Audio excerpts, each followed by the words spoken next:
Like that would be amazing if Dokkan ever got PvP. It wouldn't be good for the actual health of the game, but for YouTubers, it would be fantastic.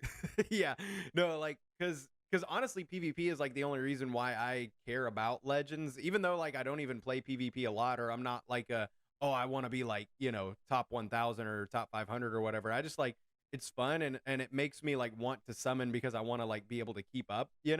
But like with Yeah. Dokkan, I never had that drive because I was just kind of like, I'm not really like it didn't feel like I was competing against anybody. So I was like, I never really like felt any urge to like summon, like grind for stones or anything like that personally. So if they added PvP, that would definitely be a little bit of a game changer. I might actually want to play it more often.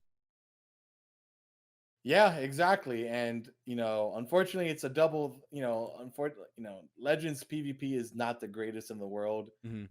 But in that mindset, yeah, you do gotta summon on new characters. You do have to keep up with like what's going on and stuff like that. So Yeah. it's very true. It's very true. Yeah. God, I wish so bad. And I know it's hard to do on like a mobile game where like there's no such thing as an Ethernet cable, but like I really wish that they could implement like, some sort of kind of like in fighters, how you can choose your like connection preferences. You know what I mean? Like, I know it's hard when it's over Wi-Fi and like your connection kind of varies a little bit more, but like, good God, I think having like not as much lag in PvP would be like a game changer for me with Legends. I'd like it even more. Yeah, I think a lot of people would love that.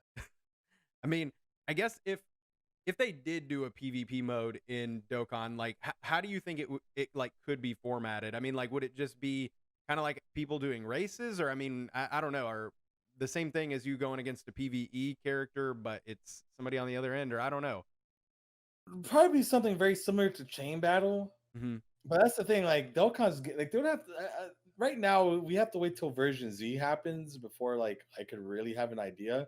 Because I feel like version Z is going to be the big change for Dokkan, and like that's when we could potentially see something like a more PvP aspect mode. But at the same time, the game's been like a PvE mode for 6 years. I don't know if they're gonna go and change that. Like Legends Yeah, is supposed to be that, but again, when you have a game that's 6 years old, you could experiment a bit more. that is Uh, true. and throw it in there and see like how people nab at it. And if it's bad, I mean, they could just not, update it. But if it's good, it could work. But I'm definitely open to the idea of them trying it because again, I've been playing this game for 4 years now, and it's always like any new update's good. Like right now, that Baton Battle stuff is very good. I like it a lot actually. Part of me is like, oh, they would never introduce PvP because, like you said, it's 6 years old, so it's almost like, but I mean, at that point, kind of they don't have much to lose. It's like gotcha games to make it 6 years anyway is already like amazing. So it's kind of like if it gets to the point where they're running out of stuff to do with it and they would have to like consider ending the game basically anyway. Yeah, I mean, I guess if I was them, I would throw a PvP mode out there. It's like this could either revive it and add another couple years to it, or that'll be the last nail in the coffin, and whatever. Yeah, exactly, exactly. That's why I would be cool with it if they wanted to give it a shot.